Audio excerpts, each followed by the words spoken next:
Time management की दिक्कत हुई, शायद हर एक बच्चे के साथ हुई है जिनका प्री क्वालिफाई हुआ, उनके साथ भी कहीं ना कहीं ये दिक्कत हुई होगी थोड़ी बहुत कि हमारा सिलेक्शन के चांसेस बढ़ जाएं, हमारा अच्छा रैंक आ जाए, हमें अपना मनपसंद एम्स मिल जाए, है ना। बट पिछले 2 साल से मैं ऐसा देख रहा हूँ कि प्री का क्वेश्चन पेपर ज़्यादा टफ आ रहा है और मेंस का थोड़ा इजी आ रहा है। इस तरीके से 4 सेक्शंस ओपन होंगे आपके। नो डाउट पहला सेक्शन एक बार ओपन होगा देन वो पूरा चलेगा, फिर क्लोज हो जाएगा, फिर सेकंड ओपन होगा, फिर थर्ड होगा, फिर फोर्थ होगा। Hello and very good morning to one and all. जी हाँ, कैसे हो मेरे लड्डू और पेड़ो? आशा करता हूँ बड़े शानदार होगे, बड़े मजे में होगे और प्रीलिम्स क्वालिफाई कर चुके हो, मेंस की प्रिपरेशन कर रहे होगे। तो यार बहुत सारे मैसेजेस एंड बहुत सारे क्वेश्चंस आ रहे थे मेरे पास कि सर मेंस में क्या सेफ साइड रखें, कैसे रखें सेफ साइड, कितने क्वेश्चंस अटेंड करें एंड कितने नंबर चाहिए हमें कि हमारा सिलेक्शन हो जाए, मेंस क्वालिफाई हो जाए।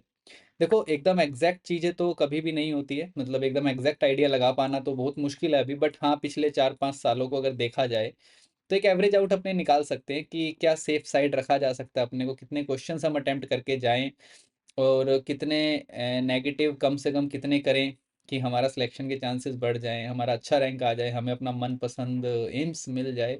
तो जानते हैं यार सेफ स्कोर क्या रहने वाला है ना।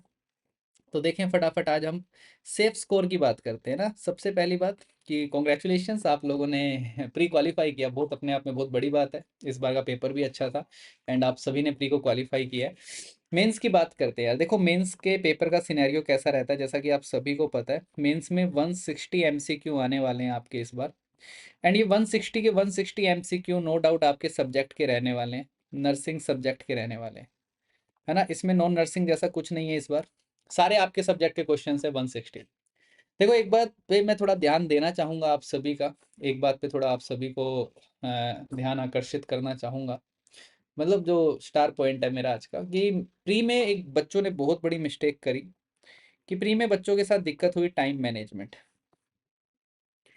टाइम मैनेजमेंट की दिक्कत हुई, शायद हर एक बच्चे के साथ हुई है जिनका प्री क्वालिफाई हुआ, उनके साथ भी कहीं ना कहीं ये दिक्कत हुई होगी थोड़ी बहुत।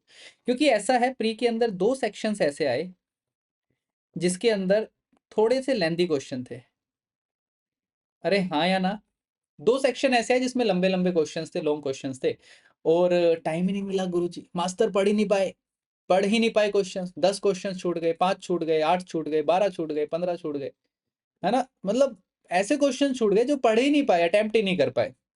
और हो सकता था वो 15 क्वेश्चन जो आपके स्किप हुए, जो आपसे नहीं अटेंड हो पाए, हो सकता है वो 15 में से आपको 12 आते हो सकता है आपको 10 अच्छे से आते हो, बट आप पढ़ ही नहीं पाए उन क्वेश्चंस को। तो नो डाउट अगर आपने अटेम्प्ट ही नहीं किए हैं तो सिलेक्शन कैसे हो पाए या फिर अच्छे परसेंटाइल नहीं आ पाए, है ना। कुछ भी कारण रह सकता है।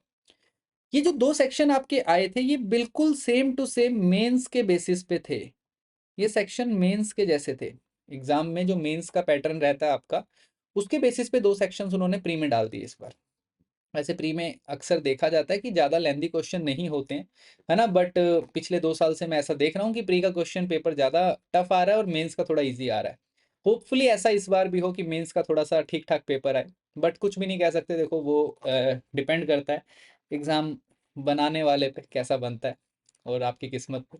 बट मेंस के लेवल में ऐसे आपको 2 से 3 से दो एक सेक्शन तो आपको मिलेगा या फिर हर सेक्शन में ऐसे 5-7 क्वेश्चन आपको मिलेंगे जो लेंदी होंगे, जो थोड़े से सिनेरियो टाइप होंगे, जिसमें पूरी कहानी पढ़नी पड़ेगी आपको, टाइम कंज्यूमिंग होंगे कुल मिला के।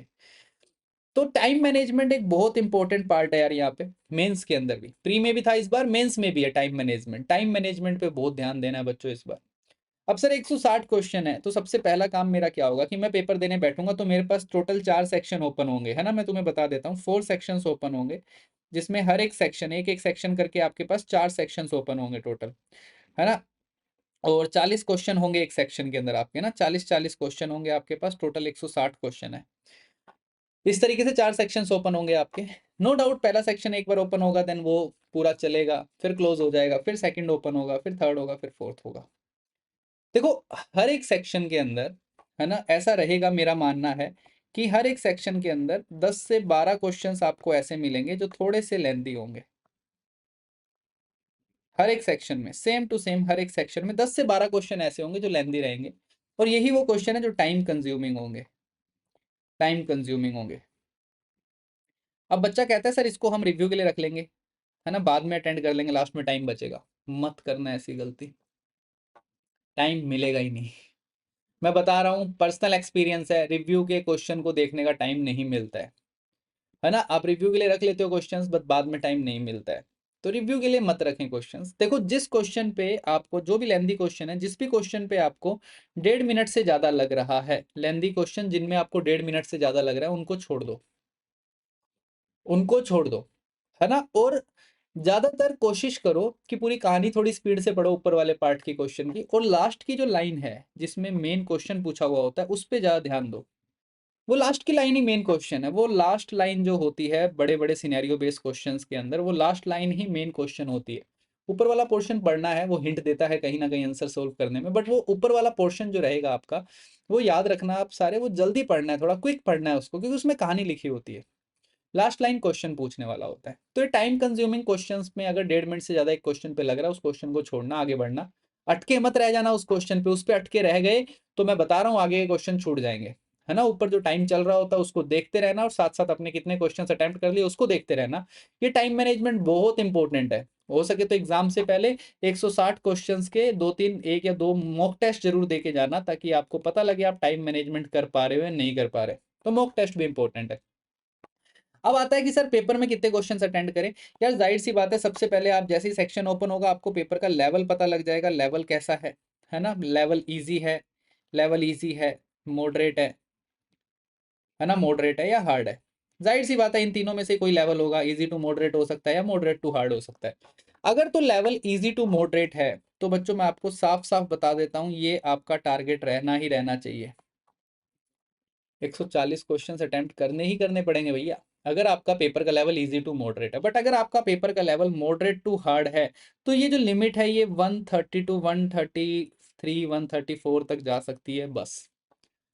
मैं कह रहा हूं फिर से, नेगेटिव मार्किंग अवॉइड करना, नेगेटिव मार्किंग अवॉइड करना।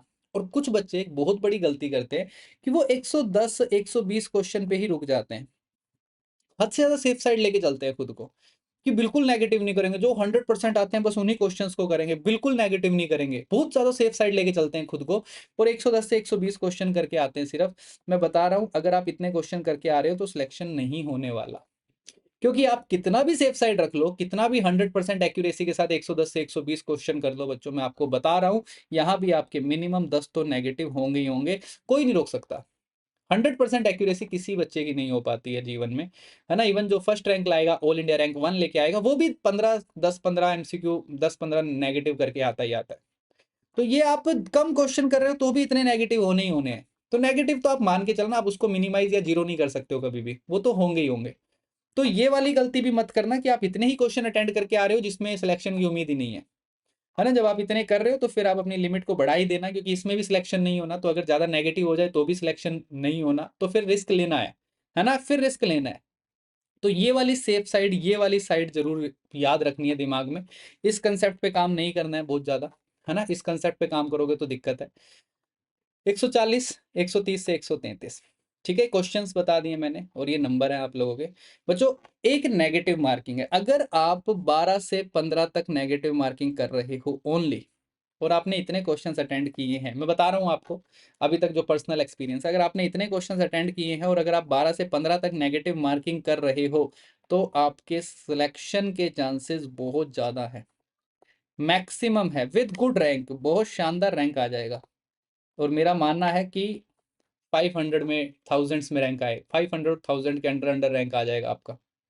बट अगर आपकी नेगेटिव मार्किंग इससे ज्यादा होने लगती है, आपने ऊपर वाले क्वेश्चंस 130 या 140 अटेंड किए हैं और नेगेटिव मार्किंग आपकी 20 से ज्यादा होने लग जाए, 15 से ज्यादा होने लग जाए, फिर सिलेक्शन के चांसेस मिनिमाइज होने लगते हैं, है ना। फिर आप सिलेक्शन से दूर होते जाते हो, आपका रैंक उतना ही गिरता चला जाता है।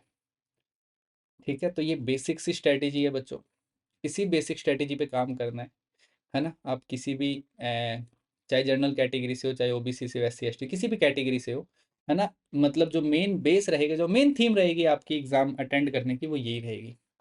यही नेगेटिव कम करना है, यही आपको क्वेश्चंस अटेंड करने हैं, सब कुछ यही रहेगा। क्योंकि आजकल किसी भी कैटेगरी कट ऑफ कम नहीं जाती, सबकी कैटेगरी में अपना कंपटीशन है, तो सबके लेवल अच्छे रहते हैं, सबका कट ऑफ अच्छा खासा जाता है। तो आप सभी इसी बेस पे काम करें। और मुझे पूरी उम्मीद है इस बार अगर आपने प्री के अंदर बहुत अच्छे परसेंटाइल स्कोर किए हैं, तो मेंस में मचा दोगे आप। है ना? तो ये छोटी-सी स्ट्रैटेजी थी, फिर भी कुछ रह जाए, कोई डाउट हो तो कोई छोटी-मोटी वीडियो पूछनी हो, कोई भी डाउट छोटा-मोटा हो आपको, कोई भी छोटी-मोटी स्ट्रैटेजी और पूछनी हो, डाउट आ रहा हो मेंस को लेके, कमेंट सेक्शन में छोड़ देना।